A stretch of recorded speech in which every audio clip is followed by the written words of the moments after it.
might be a tad bit long, but hey, that's what videos are for. So I want to start off this video by talking about my methodology for my content creating because it's going to feed into what it is that I have to share in the latter part of the video. Um, I've always given really good advice, and when I was a hairstylist, I really enjoyed I enjoyed doing hair and coming up and all that kind of coming up with designs and colors and doing all that elaborate stuff. But I really enjoyed listening to people's story and then offering what I would believe to be a unbiased opinion on what was going on. And sometimes the information wouldn't stick because I would go on later to learn that people hadn't been through enough for my point of reference to make sense for them. And so, a lot of time would have to pass before they would have a point of reference, before they could be like, oh, okay, now I get what you said. And I'd be like, yeah, that was 3 months ago, 6 months ago. But I'm glad that you finally caught it, okay? It made me kind of feel like I was just moving too fast for the speed of regular society. And it wasn't that I was moving too fast, it's just the circle that I was in was a little too small and I needed a bigger circle.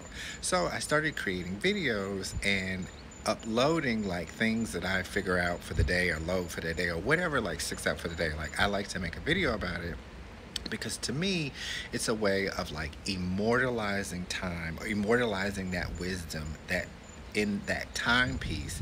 And in that way, if the video resurfaces for me, I'm like, oh wow, I remember that point. Helps me reaffirm the point, but it also lets other people, when they get there, for the video to resonate with them, and they're like, oh my god, because I do get people that be like, oh, this video resonated with me, and I'm like, I'm so glad because it resonated with me. That's the only reason why I'm sharing it. But not everybody is in the same place at the same time, and I respect that because we're all on different journeys. We come from different places. We all have different goals, different keyword different. So boom, I let divine timing do its thing, and then we move forward, right? Second part of the video.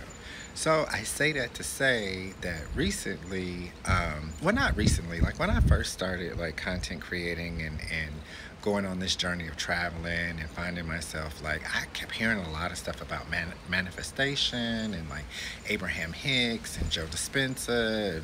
And, of course you go down the rabbit hole and you get to Neil, whatever his name is, Degrassi or something like that, and then the other guy who's a lot cuter, but he talks about the Anunnaki and stuff, which all of this is new to me, so I'm excited about all of that. But I say that to say that I am learning to get better with, one, detaching my emotions from me. It's okay to experience emotions. It's okay to have an emotional expression when certain things happen in your life because that's how you understand what's going on. But I'm also learning how to let those emotions go.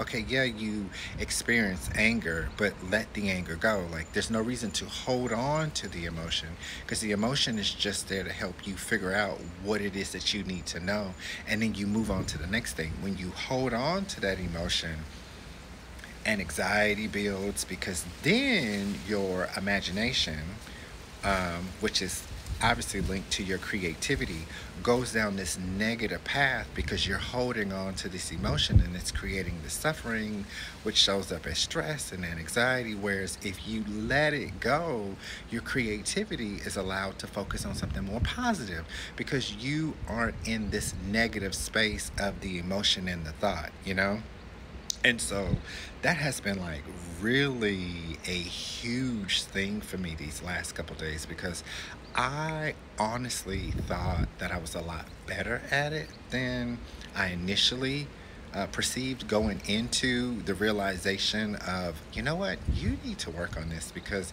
your emotions and your feelings, even though they're all about self-expression and how you identify and they're a representation of you, you do not need to hold on to them any longer than that moment.